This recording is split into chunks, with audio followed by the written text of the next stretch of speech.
This is week 8, audio 3. So now we'll continue on slide 15. I'm not picking on Israel, I just want to say that right off the bat, but they're an important case. There are plenty of other countries that have transferred technology to China, but this is a very interesting case. The Israelis began small-scale military technology transfers in the 1980s. Their military had an informal relationship with the PLA during that time.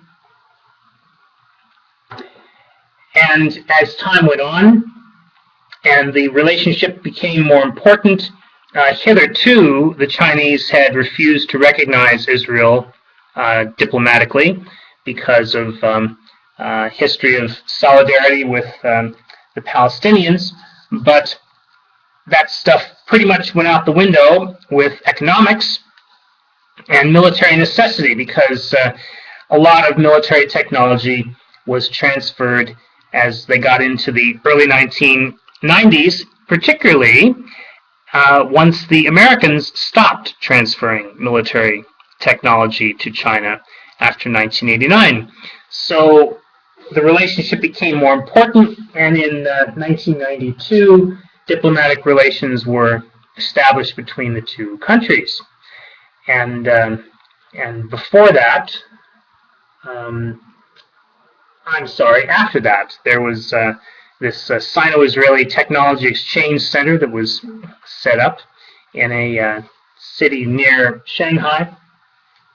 And military electronics sales, as well as other things, really took off. There's been a lot of other technology transfer. Some of the technology transfer has involved anti-desertification, that is, keeping deserts from encroaching, technology to promote fresh water harvesting, to water the deserts, as the Israelis have gotten very good at doing, and other things that I don't have a good grasp of. I just know that there's been a lot of it.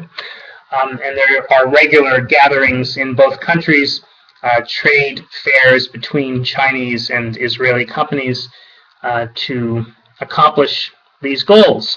And as of the middle part of the last decade, Israel became China's second largest arms supplier.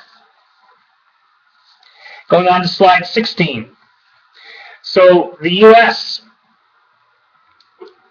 cooperation with China, based on Cold War anti-Russian strategic goals, became very fruitful all through the 1980s, and there was even intelligence cooperation. You can't find too much of it on the web. I don't know why, because it used to be very openly discussed. There was on the what is it? The FAS, the American Academy of the. I'll think of it later. On one website, there's a note about the establishment of signal intelligence stations by the National Security Agency in China's west to listen to the Soviet Union, out in Xinjiang in particular. And all these technology transfers related to military sales. There were sales of military helicopters by the United States. The Black Hawk was sold to the Chinese, to the PLA, and there were these avionics upgrades that are detailed in this slide. So the big picture was that there was this Cold War going on between the United States and the Soviet Union. It became more intense with the presidency of Ronald Reagan, which followed the Soviet invasion of Afghanistan in 1978-79. And the same anti-Soviet geopolitical calculations that prompted the 1972 U.S. President's visit to China were going on here as well at this time. This Peace Pearl project that's outlined in the slide is not very well known today, but it was in the newspapers back then. It was a key element in the U.S. program to authorize large-scale technology transfers to China. But all things come to an end. Going on to slide 17. I want to make clear that the Carter administration, the Reagan administration, the Bush administration, Democratic and Republican administrations, the one Democratic administration during this whole period, and the Republican administrations all made consistent efforts to cultivate the Chinese as an important ally of the United States against the Soviet Union. Bush himself, considered to be an old friend by the Chinese Communist Party because he had been the head of the U.S. liaison office in the mid-1970s, 1975. His election to president was considered to be a big deal in China, and as I mentioned previously, he made his first foreign visit to China. Whenever a new national leader makes a first foreign visit, it's always done very intentionally. It's always done with a lot of forethought and is meant to be symbolic. And it indicated the close relations that the U.S. and China had cultivated up to that time, which had included visits by senior people from both sides to each other's capitals. But things were brewing. Going on to slide 18. The end of martial law on Taiwan and the first free elections there in 1986 were entirely the initiative of Jiang Jingguo, the son of Chiang Kai-shek. Of course, he's say it in Chinese. It's Jiang Jieshi, Chiang Kai-shek, and Chang Ching-kuo, or Jiang Jingguo, his son. So the democratization, the end of martial law, was entirely his initiative, and he had enemies who didn't like that. One of them, the most prominent of them, was this man named Wang Sheng, who stood about 4 feet 11 inches tall, about the same size as Hu Yaobang and Deng Xiaoping. Great men, as they say. Anyway, the democratization in Taiwan happened fairly quickly over the course of some months in 1986 and 87, and was a shock in China to the Communist Party, because when students there heard about it, they themselves were experiencing increasing dissatisfaction with socialism at a personal level. Life sucked if you were a student in China in 1986. The dorms where all the students had to reside were crowded, oversubscribed, not well heated in winter. The food was horrid. The classes were overcrowded too.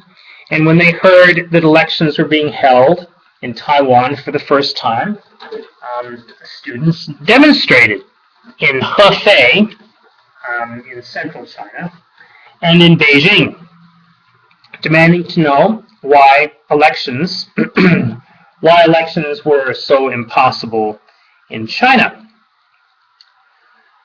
So why had Taiwan held elections and loosened up on martial law in the first place? In short, there was a plot by conservative Taiwan military officials, probably including this Napoleon-esque figure here, Wang Sheng, to assassinate a dissident in the United States named Henry Liu, who was living in San Francisco, and the whole thing backfired. It was publicly exposed. It's kind of funny, the guy who helped arrange this trip I took to Taiwan when I was in high school was named in the newspapers as being a horrid secret agent of the Taiwan authorities. He's such a nice guy, too, tall, handsome. Probably made a mean martini. Anyway, the son and successor of Chiang Kai-shek, Jiang Jingguo, was not an assassination target or anything like that, but his gradually more liberal policies were opposed by these military conservatives. And it ended up being a case of one part of the bureaucracy against another. The civilian intelligence bureaucracy and the party on one side, and the military and its intelligence apparatus on the other. So when this unauthorized Henry Liu murder plot was exposed, Jiang Jingguo was upset. He fired a number of people, and he decided the time had come to take some political moves that would defang my opponents, and he forcibly liberalized the political scene. Interesting idea, isn't it? Forcibly making people free. So demonstrations occurred in the PRC, prompted by all of this, and at the same time, we get into January 1987. A few months later, there's all this unrest in China. In Deng Xiaoping's opinion, Hu Yaobang is not forceful enough. At this time, he's the CCP chairman, Hu Yaobang is, and Deng Xiaoping is the force behind the throne. He's the, if you will, he's the Empress Dowager. Anyway, so Deng Xiaoping decides that Hu Yaobang is not being vociferous enough in suppressing these demonstrations, and he fires him. All hope goes out the window for Tibet. All hope goes out the window for liberal reform in the Communist Party of the kind that Hu Yaobang wanted to work for. So the elder party leaders had blamed Hu for these policies, which they said had led students to demonstrate. Really, of course, it's these things happen so often in human. There's nothing Chinese about this. This is just normal, powerful people with delusions about their own, if not importance, their own infallibility. These demonstrations weren't about Hu Yaobang being too namby-pamby. They were about oppressive policies and rotten living conditions, and hearing that there was better food and better conditions in Taiwan and better housing, and people could move if they wanted to, they could change colleges if they wanted to, they could hold free elections. Why can't we have those things here? That's what was really going on. So it was in this atmosphere going into 1988 and into 1989 that there was increasing student dissatisfaction, and the death of Hu Yaobang in April 1989 triggered anti-CCP demonstrations not only in Beijing's Tiananmen Square, but once they got started, they began to pick up all over the country. Now, in different cities, these demonstrations developed differently. In Beijing, the national center, the seat of the central government and the party, the reaction against the students was not very good. It was not very not very subtle. The students were denounced in the news media at first, hoping the Communist Party was hoping that would put them off. Didn't really work very well. On the other hand, in Shanghai, where the future leader of the party, Jiang Zemin, was the party secretary for the municipality there, he actually went and talked to the students about their problems and promised to get some things done, and started to do some things to alleviate their living conditions, and there was never any violence there. Also in the northeastern city of Dalian, for example, I've spoken to a lot of people there since I lived there once recently, and the city authorities there were also a lot smarter, a lot wiser than they were in Beijing. But in Beijing, there was a sort of a perfect storm brewing.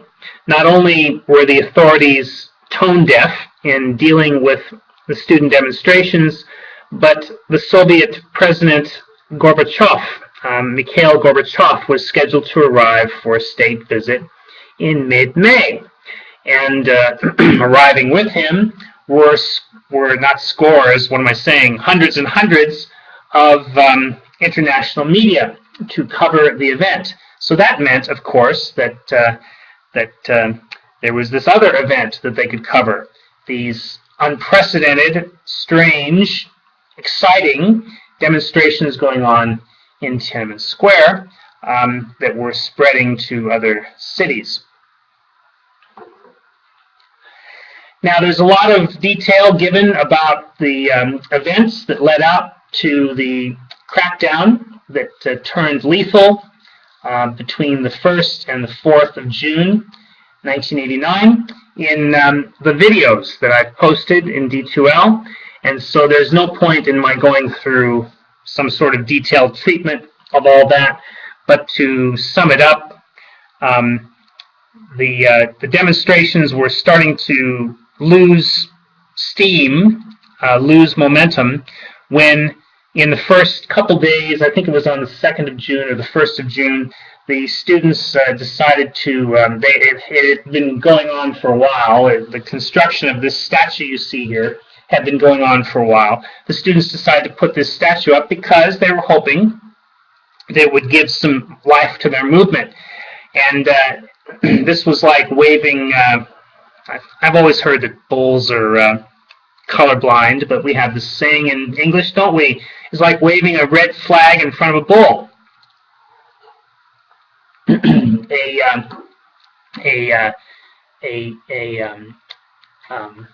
Statue that obviously represented, rather resembled, the U.S. Statue of Liberty in the middle of Tiananmen Square, facing Mao Zedong, and maybe sometimes sticking out her tongue when nobody was looking, was bound, whether or not it was meant to be that way. There's this sort of lame story that it was really meant to resemble something else, which I don't believe. I think it was really meant to resemble the Statue of Liberty. Obviously, no set of communist leaders could take this sort of thing lying down. And so there were start and stop attempts to get forces into the square. There were rumors of civil war at different points between the 27th Army that actually took the square and the 20th Army that was sent in first. And I'm not sure how accurate those were, but a lot of people were purged after the action was all over with. That is, senior military people who didn't follow orders fast enough.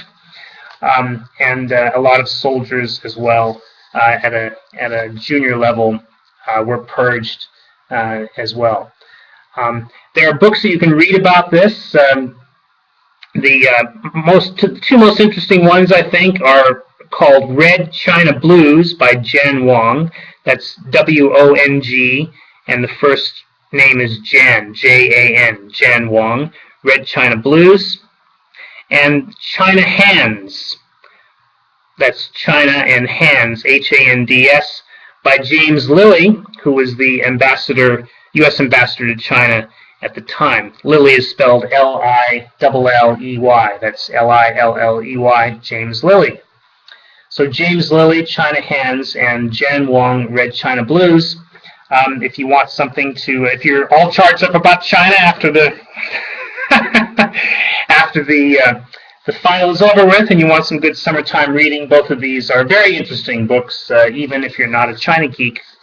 So we'll stop this audio here and go on to part 2 and discuss post-Tiananmen China. I urge you to take a look at the videos that are in this week's D2L under course content, and there's a lot of detail there if you want to understand what was going on during the Tiananmen massacre.